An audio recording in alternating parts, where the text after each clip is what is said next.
Hey everybody. This is my first live.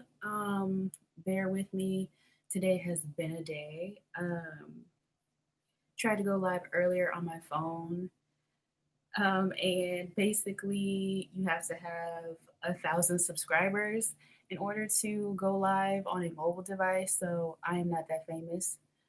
Um, but I decided to go live on my computer because I planned on doing or posting a video on Friday, but this last week was just it was too much. It was too much going on, too just a mess. So I wasn't able to actually get a video up.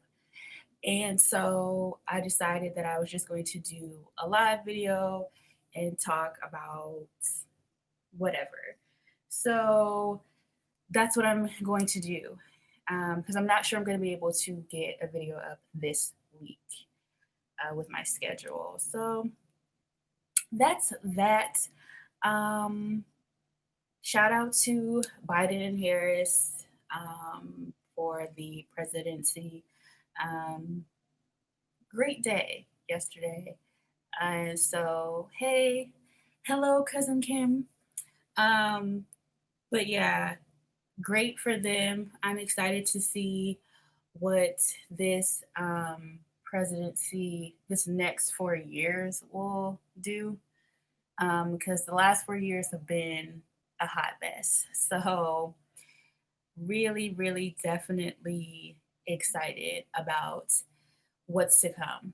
So, that's that. Um, Hope you guys have a wonderful week.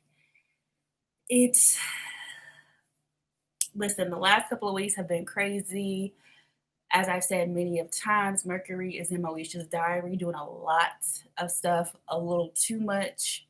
So I have been going through it. I don't know if you've been going through it, but if you have, you're not alone. You're not by yourself.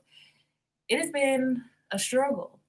It has been way too much going on. So hopefully, these next couple of weeks, I'm not even going to say calm down because it's 2020. It's 2020 and things have just been crazy. So, um who knows? Who in the world knows what will happen? So, just praying for everybody. If you're going through something again, you are not by yourself. It's just been a struggle. It has been a struggle. So, even with the good news this weekend, I definitely decided to take care of myself. So yesterday I binge watched a show called 90 Days In. I don't know if you've seen that before. If you have or haven't, it's crazy. You should watch it. So Netflix has season 5, I think, currently. And I didn't even know this was a show for real. Clearly, I need to catch up because I missed seasons 1 through 4. Season 5 was lit. It was a mess. I don't even know where to start. So basically, this show, there are civilians. Why am I calling them civilians? Anyway, people volunteer to go to prison to basically find out what's going on in the prison. They give them missions, like if there are drugs and gangs and just prison life in general. They send them undercover as inmates to figure out what's going on in the jail for 60 days. What? Like, who would sign up for this? These people. Um, there were 3 women and 4 men, and I just cannot believe these people volunteer for this. Like, I do not understand why, how, for what reason. It doesn't make any sense, but they decided to. Um, where should I start? So let me start with the women first. Jasmine with a Y from New Orleans. She was really cool. I loved her energy. Um, she just she was just fun. So she went, and then there was she Jasmine was also a veteran. Um, there's Vivian, who also in the military, and then there was a woman named Brooke who was a right wing conservative. Her husband's name was Bill, and she just believed in law enforcement, and um, she just believed like prisoners. They make it hard for them in prison, and prison is supposed to be a fun time. You deserve to be there. And she said, and I quote, back in the blue. So she was like, oh, jail is a piece of cake. If you don't do anything wrong, you don't, you probably get good treatment. So the three of them were in there, and Jasmine was probably the one who um, most felt like a prisoner in a sense, because I guess like she talked to everybody. Like she was getting to know everybody. She was mixing and mingling with everybody. So everybody loved her. When she actually left, like there were inmates crying because they didn't want her to leave. Because I'm pretty sure she was making the days go by faster because she was making everybody laugh and just joking and talking. Um, Vivian was also like really approachable. She was talking to everybody, just kind of, trying to feel or not blow her cover. And then Brooke over here is like standoffish. She's just observing. She's not really mingling with a lot of people. It was weird. When they first got in there, though, I did think that their covers were going to get blown because they told them before they went in there, do not like group together because they're going to find out like why are they, they don't even know each other, why they like all of a sudden best friends. Jasmine, on the other hand, when they first got in there, when all three of them were in there, she got nervous. So she started sitting with Brooke and Vivian because of the fact that she needed to kind of feel a little bit of comfort knowing that somebody else was in here doing this undercover mission. So that whole thing, that first moment, I was like, Jasmine, what are you doing, girl? Like, you supposed to act like you don't know them. But it worked out. There was another girl in there named Jasmine who was stealing people's phone time and food and shampoo and all this other stuff. That was a whole ordeal. It was just a lot going on in there. Then there was one inmate that was like, something not right about these three. Trish, that's her name, Trish. She was like, something's not right about these three. They too pretty. They all got their teeth. Like Trish was not the one to play with. She said, something's not right. So they ended up having to leave, and they've been there for a while. For some reason, that show doesn't actually tell you like they don't tell you how long they're in there. They just kind of say, I'm almost done with my 60 days. And it's like, well, what day are you on? So I would have liked to at least have like a counter or something. I don't know. But um overall, like they did a good job in the prison, besides Brooke being standoffish. Um, and you know what's funny is that Brooke was the only one out of all of the people that actually just turned herself in. Everybody else like got handcuffs and was like escorted into the prison. But Brooke walked in there, and I think her fake charge was a DUI or something. I don't know. But I was just like, girl, what is this? What is all this treatment? It was a lot.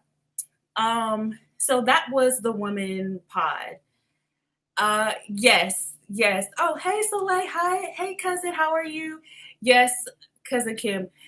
They had all their Trish was like, they got all their teeth. Something's not right. Trish literally said, Listen, I know drug addicts. I know drugs because I'm in here for drugs. People in here are doing meth and they not doing meth because they got their teeth. Like she literally was like, nah, they too pretty. All their teeth are in here. They not doing meth. There's no way. So yes, Trish, she was on them. She was just like, this not working. So then in the male prison, there was David who was undercover. He's actually a cop.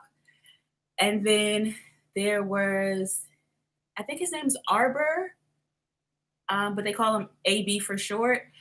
He um, he actually used to be an ex-con, so he knew the prison politics down to a T. Like he was running his pod. It was crazy. And then there was a guy named Mark who was this like big, tall, like little, like chubby white guy who was just a super fan of 60 Days In. And I was like, "What? Why are you here? Why? Why would you sign up for this?" But he was a super fan. He was like, "It's not that big of a deal. It doesn't sound difficult. Like, I'm gonna be fine." And so, um, David, I think no, Arbor AB goes in first, and as soon as he walks in, they're like, what are you? Are you Chicano? Blah blah blah. Like he knows exactly what to do. He knows they're gonna question you when you first get in there. You need to pick a side because they're divided by races. So he had to stick with the Chicanos, the Latin people, and so he was just questioned off the bat down to his tattoos. They were like checking him out to see like what gang he was from, all of that stuff. So he had it down. And um I think like the first, either the first day or the second day he was in there, somebody challenged him and they were like, well, you want to fight? Let's take it upstairs. He was like, let's take it upstairs then. And he went upstairs with somebody. I'm like, AB, this is your second day. What? Like, relax. What are you doing? But he was like, I have to show my power here. I have to show that I'm not a punk here. So they went upstairs and was getting ready to start scrapping. But the guy that was like, let's fight, just walked out. What? So then, like, he like gained everybody's trust and literally became what's called the enforcer in the Chicanos. Like they have the head and then they have the enforcer who like enforces the rules for everybody. So AB was like he was legit. He At one point he got a haircut. He shaved all his hair off and he was just like ready to go. Like he forgot where he was for a minute. It was crazy. So then David went in a different pod, and again he's undercover, but he's also a police officer. So he goes in, and he also becomes, I think he becomes second in command. Like he is running the pod. Like the whole pod respects him to the point where I think at one point he goes off on everybody because somebody did something and it punished the whole pod. It made everybody go on lockdown. So he was like, listen, everybody, I don't give a. And I was just like, David, what? Like, remember, you're not an inmate for real. You were undercover. Why are you going off on everybody? But everybody respected him. So that was him. And then Mark ended up in the same pod as David. And Mark looked like a deer in headlights. He was like, hi everybody. Like it was so weird that he signed up for the show. It was just, what is wrong with you? He became like the corny white guy because at one point he's yelling, Bible study, everybody. Bible study. Come to Bible study. Everybody's looking at him like, we are in prison. Like, I don't know. What are you talking about? So his corniness kind of worked for him because everybody looked at him like he's not going to really do nothing crazy. He has a level head because he's reading the Bible. So he's like, calm and cool and collected. So everybody talked to him. He was giving everybody pounds and daps and stuff like that. So his corniness kind of worked for him to the point where the white side was like, the head of the white group was just like, so Mark, I'm getting ready to roll out of here soon. I want you to be next in line for to be head of the white people. And he was just like, me? Like, I don't do nothing. I read the Bible. I do Bible study. Why are y'all stressing me out? At one point they had like an all white meeting, and literally when it was done, Mark looks at the camera and he's like, help me. What's the problem? Like, it was just, Mark was overwhelmed. He was just stressed out. But he held his own. I will give him that. And then there was a wild card named Steve. Steve was nuts. Like, Steve was just, I don't know. Steve was doing a lot. He's like, I think his job was, oh, he was a private investigator. So he was like, he loved these type of missions. He's always undercover. He talked about, he's been stabbed and shot and all this other stuff that he used to do. And I'm like, girl, okay. I think his mission was to find out about drugs. He found out about him, and then I don't know what happened, but he snapped. And so every undercover inmate, they had a secret movement that they had to do in front of the camera when they ever felt uncomfortable or they were ready to go. So you had to like rub your shoulder like this in front of the camera in order to let everyone know that we need to take you. So he was doing this, and then they sent in a camera crew because, I mean, in prisons, they have a lot of documentaries, so camera crews are always in there all the time. So they sent in a fake camera crew to ask him if he wants to do an interview, and he says no. So I'm like, they literally were trying to get you out of there, and you said no. Like, what's wrong? So then he gets on the phone. Wait, no. Then he rubs his shoulder again after they leave. They give him a note, and then he calls, and he's like, I'm blowing this whole operation up if y'all don't get me out of here. And it's like, what? What are you doing? And I really feel like it was a weekend. He was just going crazy. So they ended up kicking Steve off of the mission because he literally said, I'm going to stand on the table and blow this whole program. If you don't get me out of here, I want to talk to the sheriff. And it's like, relax. So they eventually took him out. So then it was left with Mark, David, AB, and then the three girls. So everything's going good. Everybody's doing their job. And then all of a sudden, I don't know if David was just tired. He was ready to go. And he didn't want to come across as a punk for not finishing all 60 days. But he decided to tell one of the DOs that he was undercover. He was like, man, I want to have a one-on-one with you. Him and the DO go out of the pod and they have a conversation. Then he comes back and it's like, why would you do that? And then there was an inmate that got moved from AB's pod. That he got moved because he was fighting with AB. He moved to the pod with David.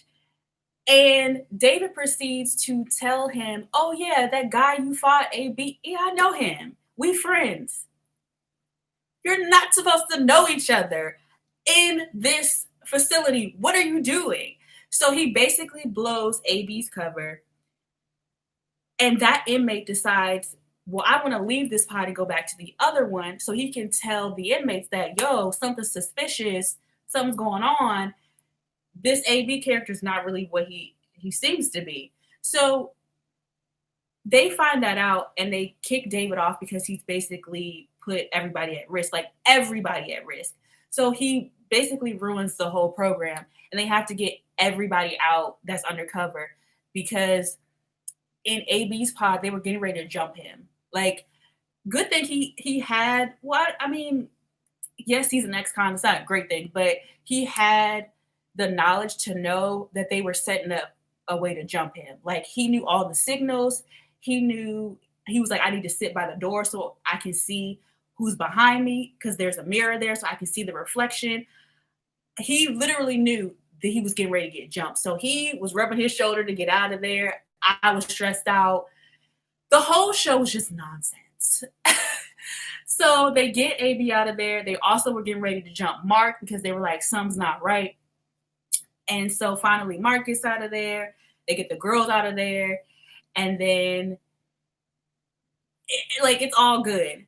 I haven't watched the last episode, which is the reunion, but from the last like episode of the series overall, David, to me, it felt like he really wanted to leave and he didn't want to come across as like, oh, I'm quitting, blah blah blah. Like he didn't want to feel like a punk, so he just ruined it for everybody. Like he literally put everybody in danger. So it was a whole mess, but I will report back on the reunion special. It looks like some craziness.